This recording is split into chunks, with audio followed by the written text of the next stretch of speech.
नमस्कार मित्रांनो, मी दिनेश राजपूत आज आपल्या उटाच्या शिवाराच्या शेताबद्दल पण माहिती देणार मित्रांनो.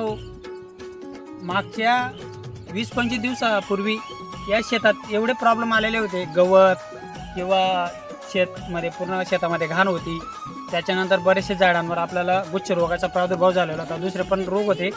तरी मित्रांनो पाहू शकता तुम्ही, आपण ते मागच्या व्हिडिओमध्ये तुम्हाला सगळी माहिती दिलेली आहे. गुच्छ रोग कसं काढायचे आणि काय करायचे त्याचं आणि कोणते कोणते स्प्रे केले होते. तरी मित्रांनो पाहू शकता तुम्ही, जे आपण हे फांद्या गुच्छ रोगाचे कट केलेले होतात पाहू शकता तुम्ही.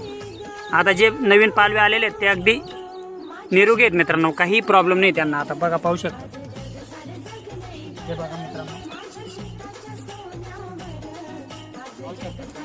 सगळं नवीन पालवा व्यवस्थित आलेला आहे. तरी मित्रांनो आपलं पाहू शकता तुम्ही, स्प्रे मारायचं पण काम चालू आहे. आणि स्प्रेमध्ये आपण मारतोय प्रोफेक्स आहे, बुरशीनाशक आहे, कॉन्फिडर आहे, 1919 आणि स्टिकर आहे मित्रांनो. तरी आपण त्याला खूप प्रॉब्लेम आला होता आपल्या आंब्यांना. तरी त्याला टाईम नियोजन करून स्प्रे आपल्या शेतामधला गवत काढून अगदी क्लीन करून टाकलं. आणि तुम्ही पाहू शकता आपला बाग आता अगदी चांगल्यापैकी फुटवा आलेला आहे. बघा पाहू शकता तुम्ही.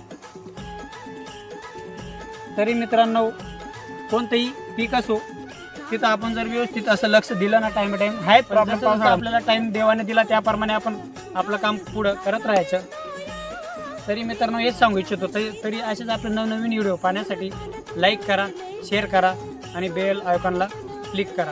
आणि इंस्टाग्राम फेसबुकला पण फॉलो करा मित्रांनो. धन्यवाद.